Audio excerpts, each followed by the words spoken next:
Update sa dalawang former NBA player na nagbakbakan sa MMA mga boss. Nanalo sila ni Stephenson laban kay Michael Bisley sa pamamagitan ng submission. Rear naked choke sa loob lamang ng 1 minuto at 26 segundo sa round 1. Sabi ni Michael Bisley, gusto niya suntukan, boxing ang laban. Ayaw daw niya ng MMA fight. Nakaset kasi na boxing ang labanan nila pero biglang pinalitan ng MMA rules. Kaya humingi si Michael Bisley ng isang rematch pero dapat boxing na para suntukan na walang hawakan. Matatanda na nagkasama silang dalawa sa isang koponan noong 2018-2019 NBA season. Parehas ng retirado ang dalawa sa NBA kaya pinasok ang exhibition games ng mga influencer. Sa iba pang balita, opisyal ng inutusan ng WBA si Gervonta Davis na idepensa ang kanyang WBA lightweight belt laban sa mandatory challenger na si Floyd Schofield. Binigyan ng deadline para magkasundo ang dalawa mula May 30 hanggang June 22. Kapag walang kasunduan, mapupunta ito sa force bid.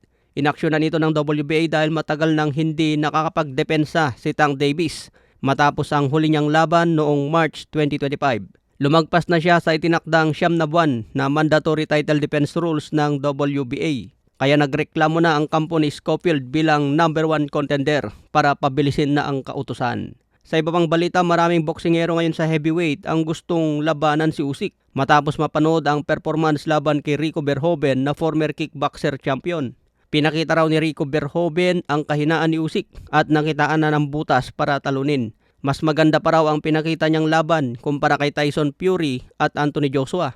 Kaya dismayado ang kampo ni Rico Verhoeven at gusto nila ng rematch. Hindi raw tanggap ng kampo ni Rico Verhoeven ang nangyari dahil 2 seconds na lang ang natitira sa 11 round. Parang ninakawan daw sila ng pagkakataong manalo. Pero nakadepende pa rin ang sitwasyon pagdating ng round 12.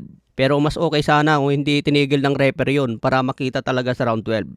Samantala, Jay Opitaya sinabihan si David Benavides na overhype lang. Kung gusto raw patunayan ni David Benavides ang lakas niya, dapat maglaban na sila sa lalong madaling panahon. Halata naman daw na umiiwas si Benavides kay Opitaya, kaya mas pipiliin niya labanan si Dimitri Bivol. Samantala, Franz Sanchez lumaban din kanina sa undercard. Impresibo ang panalo niya dahil tinumba si Richard Torres sa round 2. Pinilit ni Richard Torres bumangon pero hindi na kinaya ng tuhod. Alaga ito ni Bomac McIntyre na trainer din ni Terence Crawford. Bulagtang inabot sa lakas ng suntok mga boss, talagang groggy. May bagong kartada na si Frank Sanchez na 26 wins, 19 KOs, may isang talo. Samantala, maraming boxing fans nga po ang humanga kay kamahalang Turkey dahil sa effort niya gumawa ng isang arena sa gitna ng disyerto sa harap mismo ng Pyramid of Giza.